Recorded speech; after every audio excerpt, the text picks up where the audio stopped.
Welcome to the Best Damn Podcast, brought to you from I&I Music and Podcast Studios in downtown Boulder City. This is your host, Jill Lagan, CEO of the Boulder City Chamber of Commerce.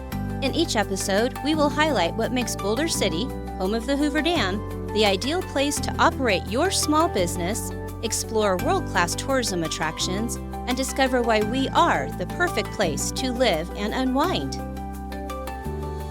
I have such an exciting day today. I'm so grateful that our listeners get to hear from the beautiful Miss Denise Ashurst, and she is one of our councilwomen. So let me rephrase that title, Councilwoman Denise Ashurst, who also is such a beautiful person, has a beautiful spirit. So thank you for being with us today. Thank you for having me. We are so glad to learn a little bit more about you. Thank you, first of all, for being willing to be on the city council. Not everyone is willing to serve, and so we do want to talk about that and how that has changed your life, why you chose to get into that, because before that, you ran for state assembly. That's correct. That's a big deal. You came into your own to understand what that was. You did a lot of research to get there. I was fortunate to be part of some of those initial conversations to learn a little bit more about what politics looks like and what it means to serve in the state of Nevada. And so I was grateful to learn that with you. That was fun. And so also watching your journey, it was very interesting to see how you interacted with individuals, how people asked you questions, the people that came and met with you at your Tuesday morning group. People really embraced it. And did you enjoy that? I do. It's who I am at core. I'm a people person. I'm my dad's daughter, as my mom would say. My dad was a world traveler and a talker and just a lover of people. So everything I do has to do with people. That's my natural. I just gravitate to people and what they do. People maybe on this podcast want to know about me, but I love learning about other people. So that's what drove me to do what I do in different aspects of life. Isn't that interesting that you want to know more about them, and in turn, they do learn more about you. They feel your truth, and they feel how sincere and genuine you are, so I love that. Can you tell me in just a quick sentence or just a little overview of what your profession is? So I guess I wear several hats. I started off as an interior decorator. I went to college for that, and I just love everything that I touch. I have to decorate. Even as a little girl in my room, I didn't have the Beatles up or Michael Jackson. I just decorated my room, didn't really play with dolls. So from high school, I went right into college, graduated a year earlier, so I was just 17, went to the Fashion Institute of Design and Merchandise in California. Wow. And that lifestyle in California wasn't me, but I learned a lot from the school in interior decorating.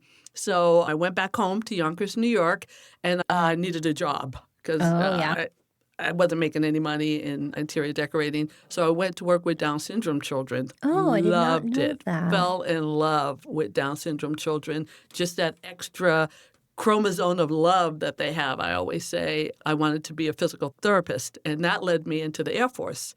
My dad's oldest brother was in the Air Force, my dad was in the Air Force, and my oldest brother, and they said, well, you could get your degree in physical therapy by going in the military. So went down to the famous Times Square Church Recruitment Center and was going to sign up for the Army. I was about 80 pounds soaking wet, and the recruiter looked at me and said, sis, you don't want to go in the Army. Literally, he sent me down to the Air Force. True story. Really? And that's how I got in the Air Force, scored high in administration, worked with pilots for 20 years, everything to do from running the airport to pilots' pay, life support. And that is what actually led me to Boulder City. When you join the Air Force, you get one place you could move back to at the end of your 20 years. And instead of going to New York, I decided I wanted to stay in Nevada. Because you had served at Nellis. Because I had served at Nellis my last 5 years. I served at Nellis, lived in the Netherlands for 10 years. Ooh. And 5 years prior to that, Davis-Monthan Air Force Base in Tucson. So I had very few places that I served in the military, but such a rewarding experience. Oh, well, man, I'm so glad you had that kind of a life experience that has led you to today. Yes. And I did not know about you had worked with Down syndrome kids. Yes. I don't remember ever hearing that, but I am not at all surprised that you have an art degree because I have been in your home and in your beautiful backyard, and it just feels like an art space. It feels wonderfully, simply decorated. It's not overdone. It's not gaudy. It is just beautiful and simple and welcoming. Yeah, I call it eclectic. It's a little bit of everything. Yeah. And I always say my house is the house of God, and I just live there. Oh, that's a beautiful way to put it, right? So what are your favorite things that you're working on? Right now, politics are my favorite thing that I'm working on. However, I do have a ministry outside of politics called Pride and Purity, where I work with women of all ages, helping them to make right choices. Mhm. And that actually led me into politics because that's what politics is, making right choices if you're doing it the right way. You're meeting people, you're listening, you're negotiating, and you're trying to get the best for me as a citizen of Boulder City, them as a citizen of Boulder City, and Boulder City in general, to have good people by having the right people make choices. So Pride and Purity led into politics. That is And both of beautiful. those are, I guess, my first loves today. I know that you have many girls that were part of your program that are now married and have kids of their own and have spoken so highly and so grateful that they had that in their life. I, believe it or not, just left the Purity class for one of my first students in 2005, wanted a refresher. She lives in Florida, and we just had a class before I came here this morning. Oh, So neat. it's a lifetime study when you're studying the Word of God and pertaining to purity, but it's fun as well to live a right life, a clean life, to be kind to one another, to love your neighbors as yourself. All that is wrapped into that. Also, I'm bringing that into politics. Well, and you've bonded with those young ladies and their Yes. families. You know Yes. their families and you have met with their parents. And so it has created quite a friendship that Yes. has a positive force for good. It's funny you said that because when I started to run for a state assembly, I kind of knew all the parents from their daughters Right. since 2005. And so I went to them. I wanted to have a grassroots following, didn't Hmm. want any union money or anything that would influence my choices. So I went to the people of Boulder City. And Smart. I came to realize I didn't know everybody in Boulder City, but I knew a good chunk, and they knew me, or they Hmm. knew of my house, I And would your say, program. more than anything, and my Yeah. program. And so that led me into having relations with people who I didn't know and talking to them about politics, which most people don't want to talk politics or religion. Right. But I guess God has given me that ability to do that, to be able to break that ice and to just talk on a foundational level of what you believe, what you want to see just in your city from your leaders, and go from there. And it worked. Took I two would times to do it, but I would imagine on the city council level, it as being nonpartisan, it is really the best of what is good for the whole. It absolutely. doesn't have to be a divisive conversation, and so your skill set being social and being able to break down those barriers because of your kindth and warmth, I think that's probably a great place to be for exactly what the seat you're sitting in. I happen to know you are also involved in outreach to the homeless as well as Operation Christmas Child. Mm. And I think one of the big things that people in Boulder City know you for is Wreaths Across America. Do Yes. you want to talk a little bit about any of those? So they all stem from the purity class. The girls have to take a 6-hour class. After that class, they graduate. And after they graduate, they have to serve their community. And so the ways of serving their community is being in one of those services. So we serve the homeless quarterly, Operation Christmas Child yearly, that's every November. And that entails putting together little shoe boxes for kids around the world. Last year, nationwide, we sent out 7 million shoe boxes. And from Boulder City, we added about 2,500 shoe boxes. Wow. That's big for a little town. Yeah. And so the girls take part in that. The best thing they love, though, is feeding the homeless. For some reason, they connect with the homeless. And maybe it's just that they can talk to them because they're on a level where nobody wants anything from anybody. They're Mm-hmm. there to serve, and the homeless are there to eat, and they just come up with these conversations. The other one, my other hat, military hat, is Wreaths Across America. We do that every second Saturday in December. It has turned out to be a huge, huge outreach where we lay the wreaths on the graves of every fallen soldier here in Boulder City. We have the only military cemetery in southern Nevada. The other one's up north in Fallon. Every place in the world on that day, wherever we have a soldier buried, we lay a wreath at the same time.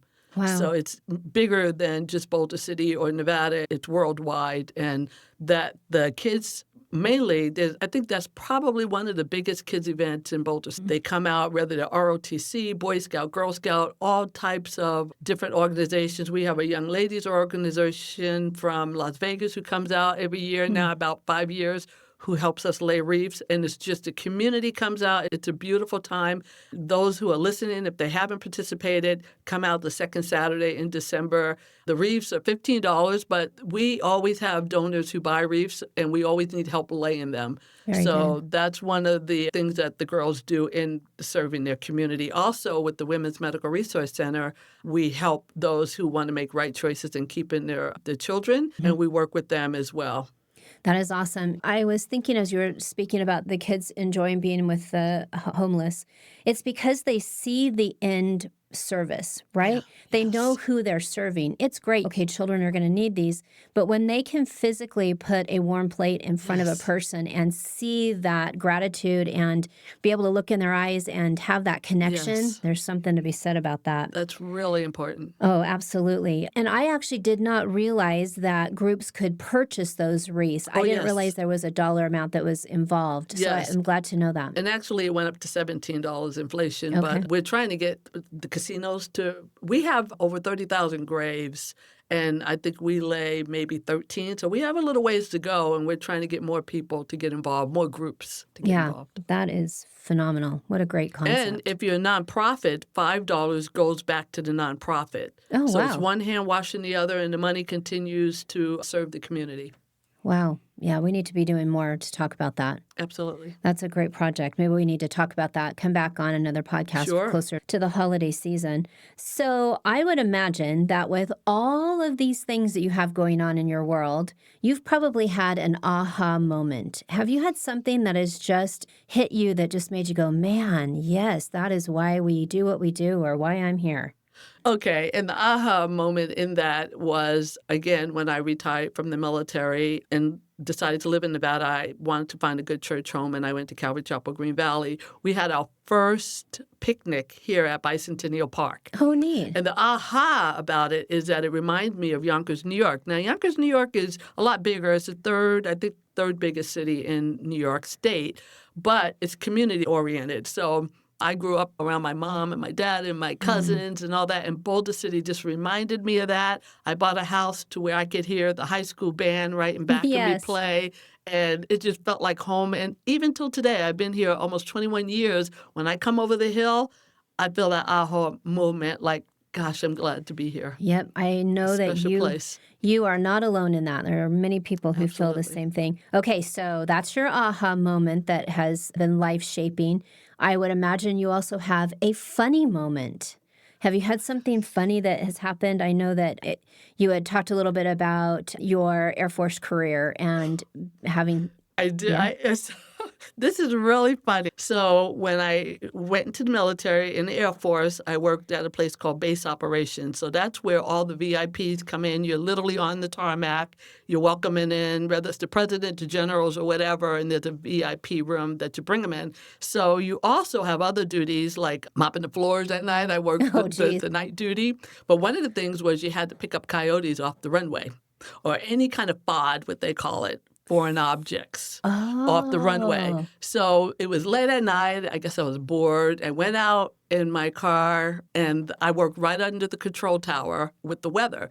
So I went out, and I just parked my car at the end of the runway, and it's not a program, but it's an event that happened. It's called a Zulu. So whenever there is an emergency, 2 jets are called and they take off like an emergency, like ambulance would come out. It's the same thing with the jet. So I'm at the end of the runway, A-10s, which are called hogs, probably one of the most loudest aircrafts in the military.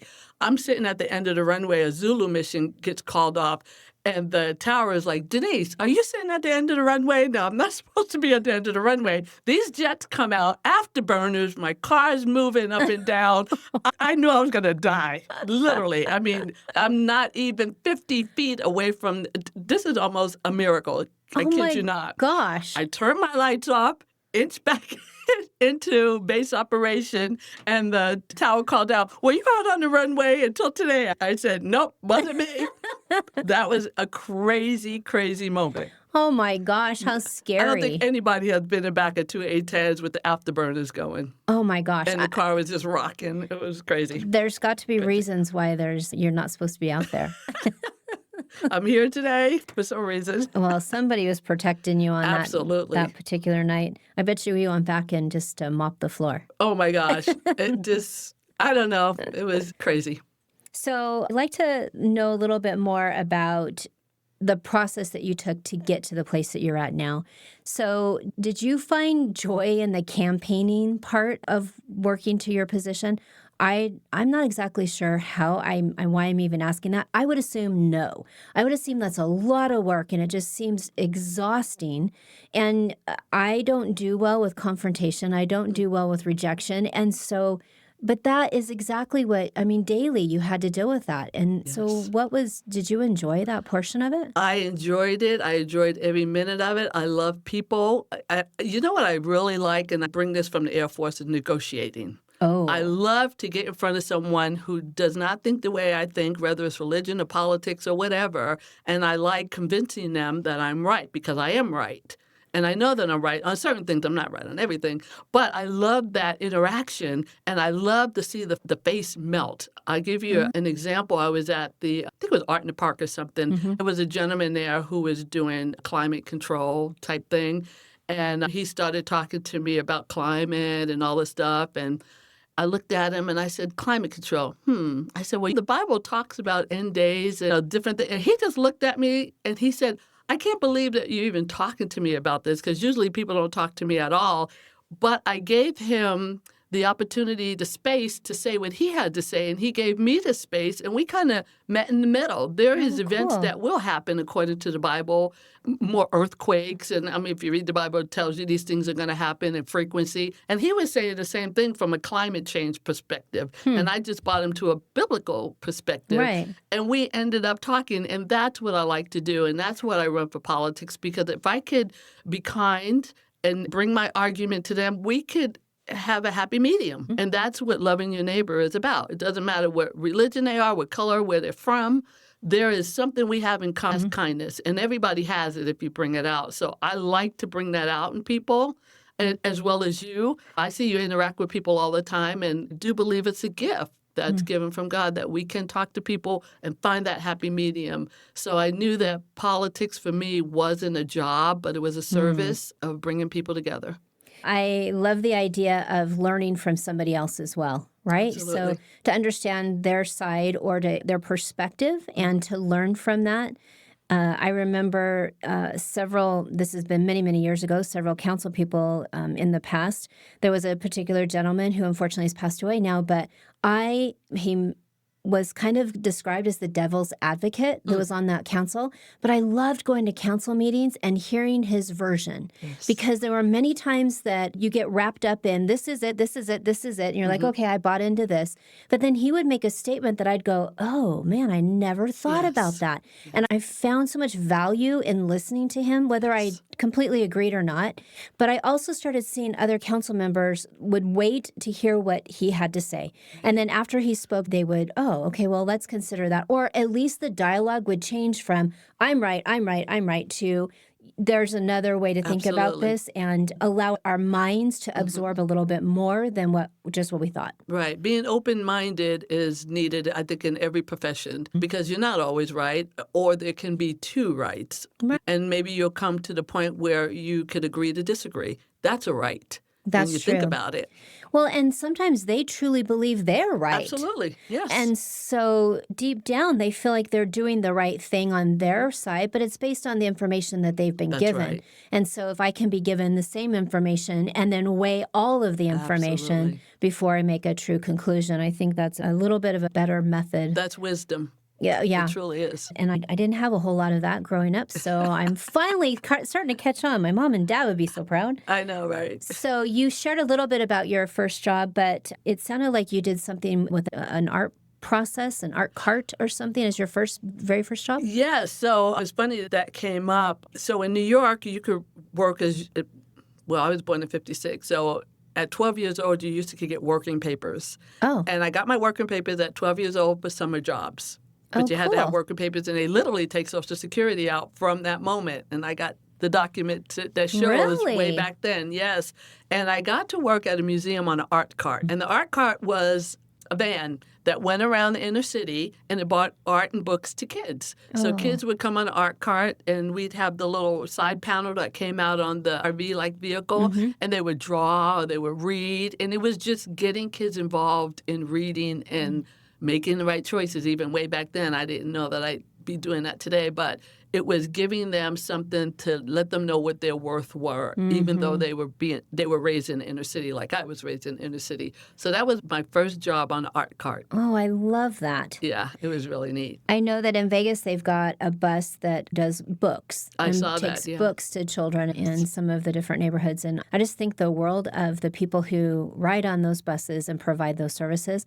And they must get so much joy and love and energy from those kids being excited about a book. Yes, yes. And you're bringing something that may not be they're used to. People coming from somewhere else, giving them something, a gift, Right. because they got to keep the books as well. That's very cool. So it was really neat. So even from a young age, it's who my parents were anyway. They instilled that giving spirit in me and just loving on my neighbor, I love that. in that case, kids. What's something that people may not know about you? I lived in the Netherlands for 10 years. I have 3 children, a son, stepson, and a daughter, and now a granddaughter. Oh, a little so before sweet. on April 15th. But living in the Netherlands was really a neat experience. And one of the things I always say Bill Clinton did right, he downsized the military as well, almost half. And one of the things he said is if you like where you are, you could stay. So it takes about $60,000 for a family of 4 to move from one base to another. And he got a lot of people to stay where they are, where they were. Yeah. I was in the Netherlands, great experience. My kids were raised there, and just seeing how the other side of the world lives, so to speak, was an experience I will never, ever forget. My whole military experience was wonderful. I bet they have quite an appreciation for other cultures. They do. And in the Netherlands, they speak English just as well as we. It's so funny because most of the Americans want to learn how to speak Dutch. And so you go to McDonald's and you're trying to order something in Dutch, and they go, please, we need to get this line moving. Speak English. So it's kind of funny that way. Please stop stumbling through this. Just say the Exactly. words. But it was fun. That is awesome. So I also happen to know that why you're such a great champion today is because you started off that your world was in cheer. Yes. I think there's something to be said about cheerleaders, and they end up being Absolutely. such great champions and cheerleaders for their community and champions for the people that they are serving. And so I am not at all surprised to learn that you were a cheerleader in both junior high and high school. Yes, I'm so glad you brought that up because that really was the beginning of learning discipline, integrity, being the person who represents your school. Right. So an ambassador, as it Yeah. were, in a young age. You had to keep your grades up. Your shoes had to be clean. Your hair had to be just right. My mom wouldn't let me wear makeup, but your makeup had to be just right. You represented your school. Right. And then when you went to like a higher, it was basketball and football. So you go to different cities to play. Okay, now you're representing your whole town. Right. Yonkers, That's right. New York. So that instilled in me the person that I am today. And I love talking to cheerleaders and to girls. And I just met with the Boulder City Junior High and High that went to the championship or went to a tournament in California. They right. did really well for first time out. And I always try to just tell them, this is where you need to be, and you will grow and you will learn, and this will take you for the rest of your life. Oh, yeah. And it really does. And most time people think cheerleading is nothing, but it's a lot. You have to keep your grades up and Right. everything to be able to stay on that squad. And athleticism. I mean, there's a lot absolutely. that goes into it. Yeah, having been a cheerleader, I do remember having a lot of people think that it was, oh, no, you're just the Yeah. fluffy stuff over on the side. Exactly. But, man, we worked our little tail ends off. Well, there's a little funny story in that. The reason why I stopped cheerleading in high school was back then you had these little skirts with the little tops, and you didn't have the jumpsuits that they have today. Yeah. And I remember walking down New York. It was freezing. And I go, okay, I'm done. This is it. I need It clothes. was the last year. But now, oh my gosh, they got different outfits. And I Yeah. mean, it's a rewarding experience now or career Yeah, to be a that is. cheerleader. Oh my gosh, that's true because you can move on. Oh, absolutely. I am very impressed with the athleticism of those, and it's boys and girls. We have Yes. some great Yeah. young men that are part Well, of all those the programs. acrobats now that they Oh, do is, heck yeah. Dangerous, the flyers. I was always the base. My cousin and I were the base, and we loved it, and I'm That's very so proud of cool. that. So I like to learn a little bit more about what it is you are reading. I think that says it opens the windows for our listeners to know a little bit more about you. So can you share with us your favorite book or what book you might be reading right now? So right now, because I'm doing purity classes, I'm reading my own books, which are based on biblical principles when it comes to purity. Some of the authors I like, though, is C.S. Lewis, Screw Tape Letters, and they did like a little TV series with one of his, The Lion, Witch, and Wardrobe. And there's so much biblical impact in there. It's unbelievable. And so that is, for your younger audience that listen, even older audience, that's something that they need to pick up and read. But right now, I guess my reading is legislation. Oh, The thing about city council is a lot of reading, a lot of research, and everything else kind of goes by the wayside. So I I'm understand. doing a lot of studying and researching. I understand. So I was in Carson last week for Tourism Day. Oh. And we got to be in the Senate chambers for a proclamation, and it was fabulous. And there is something about it. I realize I feel the same way about DC. I feel like there's almost a spiritual nature to it. So I love being in those environments and watching the staff. Have you ever sat back and just watched staff scurry around? Yeah. They are the inner workings Yes. they're the ones that are getting stuff done. Sometimes I Yes. feel like, and I apologize, but sometimes I feel like the politicians are just the face of. It's the staff members that are scurrying around. And I know you have that support here. Yes, I've we watched do. Tammy McKay Yes. present information to you guys and provide you with stuff. I mean, right down to Crystal. Crystal's Yes. doing just as much, providing you guys with all that And information. Michael, oh my gosh. Oh, yeah. That's his whole staff that runs that. And it's like a dance almost. It is. And they're always, when I first got on council, it was Bridget. When Yes. the night you get sworn in, so my family's there, and I'm thinking I'm going out to the restaurant after, and they go, oh, no, you go up to the dais, and you have to work. Well, I didn't have my computer together or anything, and Bridget came, and, they got everything set up just like that. And I Well, was so appreciative of You the should staff. know then that I did not realize that you were not prepared for that. I mean, I was there. I've obviously witnessed it, but you did not look like you were nervous or that you had not come Oh, I prepared. was. You did great. What did someone say? I was like a swan underneath. My feet are moving, and on top is just smooth. Perfect. You did good. You learned that lesson well. Yeah. So I like to learn a little bit more about your mom and dad. What's a lesson that you learned from them? So my mom, which I tell the story all the time, she had an 8th grade education from New Orleans. My dad was in the Korean War. And back then, because you can't see because we're on radio, but I am a woman of color, and a lot of them could not go into the towns where they were. So there was a lot of drugs and there was drinking. And my dad came out as a heroin addict.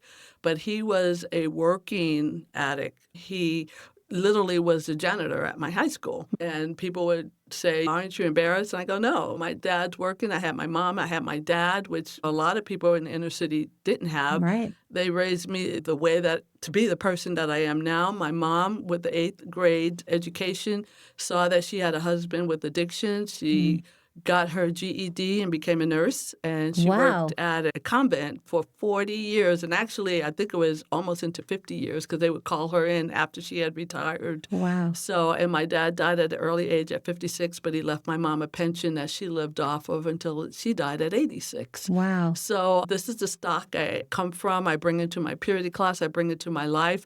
My mom used to have the saying, just because you're poor, you don't have to be dirty. And those are lessons that just stuck with. And my dad had lessons for me as being a woman not to do the things that the guys would do, those rude, lewd things, because women are more delicate and more stronger in different ways, but we're considered as higher. A treasure. A treasure. Yeah. So these are the things that I learned from my parents, wouldn't change it forever.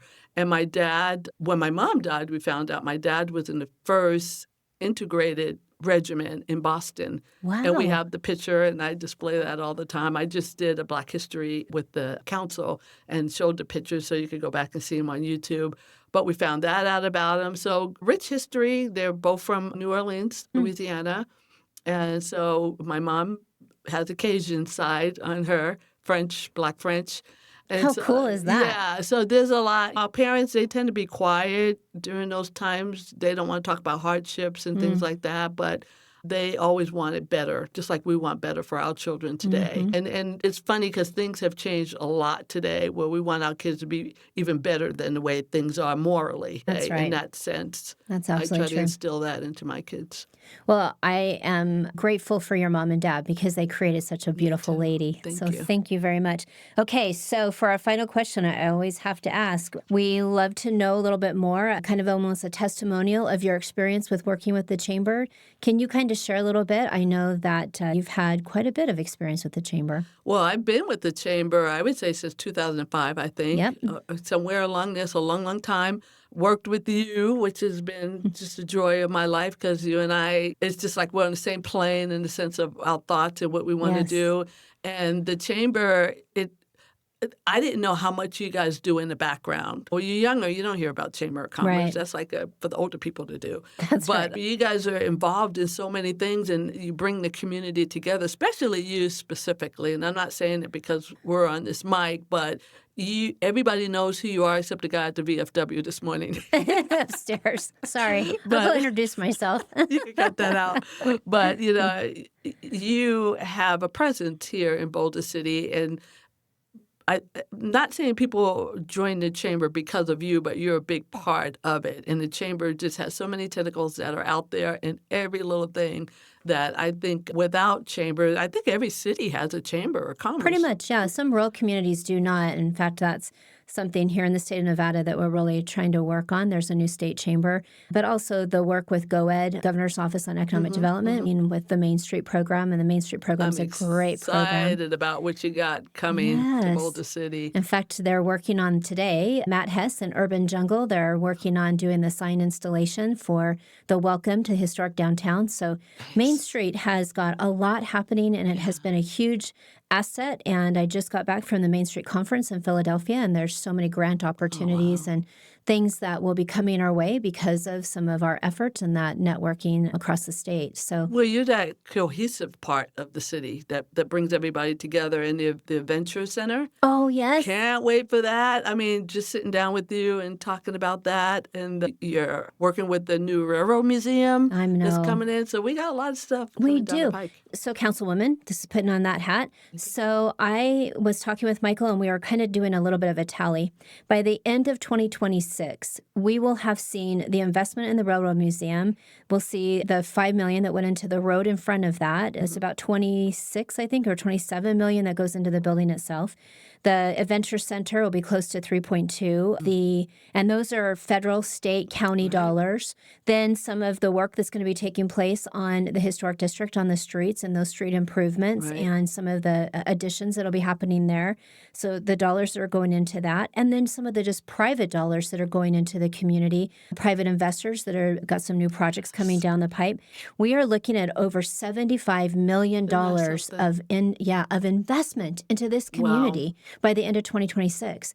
That is saying something. And when people, I realize that there's good days and bad days, good months and bad months, and good seasons and bad seasons. But when you look at the fact that people are willing to, governmental bodies are looking at investment into our community, it speaks volumes of who and what we are, and the ability that we have, and what the reach that we're going to have. And by the end of the next 2 years, we've got so much energy that's going to be created because of that, and more business that are being looking to come. I believe so, yes. And I just think the history that's here is rich anyway. I don't know if you said it, the then and the now, or the past and the present. The past and the present. I think people come here from all over the world because of Hoover Dam. So we already have that input of boots on the ground from people all That's over. right. But just think of how many more. Boulder City is unique in so many different ways, and I am so thankful and grateful to be here and to have so many neighbors like you, Miss Jill. Oh, well, thank you. And that works both ways. We're so glad you came on today, getting a little bit of an insight into who and what you are and the heart that leads you. And so thank you very much for being here. We You're appreciate quite it. welcome. And I will have all of the links in the show notes for anyone that's looking to find out a little bit more about you, your email address and your contact information, and more about Pride and Purity. So thank you very much for being Alrighty, here. and I look forward to coming back to talk about Wreaths Across America. I would love it. I'll talk to you then. Okay. This episode of the Best Damn Podcast has been a production of the Boulder City Chamber of Commerce, brought to you from I Music and Podcast Studios. Please check out all the links and social media handles on our website as well at bouldercitychamber.com. You can find the Best Damn Podcast on all your favorite podcast directories. Like us and share on Facebook, Instagram, and Twitter. Until next time, discover, explore, and unwind in Boulder City.